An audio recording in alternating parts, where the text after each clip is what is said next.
Dites-moi, est-il possible de se nourrir que d'amour et d'eau fraîche pendant toute sa vie? Je ne pense pas que ça ce soit très réaliste. Alors, il faut savoir que dans la vie, tout doit s'entretenir. De la même manière que vous devez entretenir votre voiture pour qu'elle puisse vous durer dans le temps, vous devez également entretenir vos relations, que ce soit avec vos amis, vos relations professionnelles ou tout simplement vos relations en couple.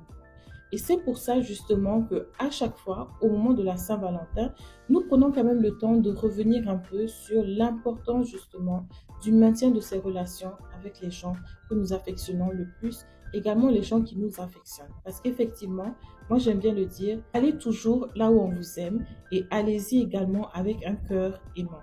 Tout simplement pourquoi? Parce que ce que X aime, Y ne l'aimera pas forcément. Ce que Antoine aime, ce n'est pas forcément ce que Issa va aimer.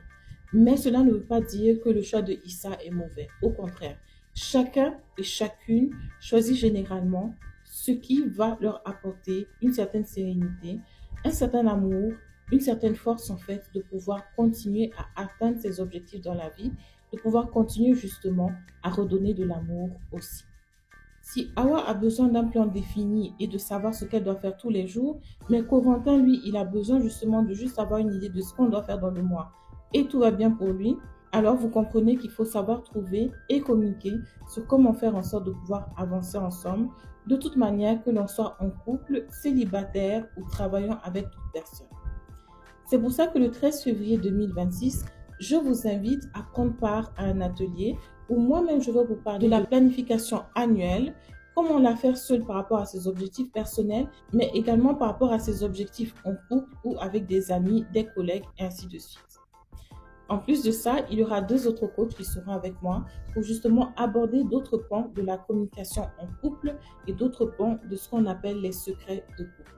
Bien évidemment, les places sont limitées parce que nous allons prendre le temps de bien discuter, de détailler un peu certains sujets et notamment de vous montrer quelques gestes de massage qui vont permettre d'apaiser votre propre corps ou celui de votre conjoint, de votre conjointe, de votre ami et toute personne en fait qui souhaiterait avoir un massage. Alors, ce sera fait autour de cocktails, de très bonnes discussions, dans une ambiance bien sûr d'apprentissage et bon enfant.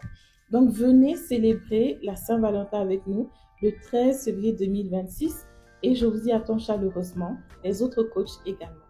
Moi, c'est Eva Sanou, votre coach cancer en productivité, style et harmonie de vie. Les détails sont en description. À bientôt.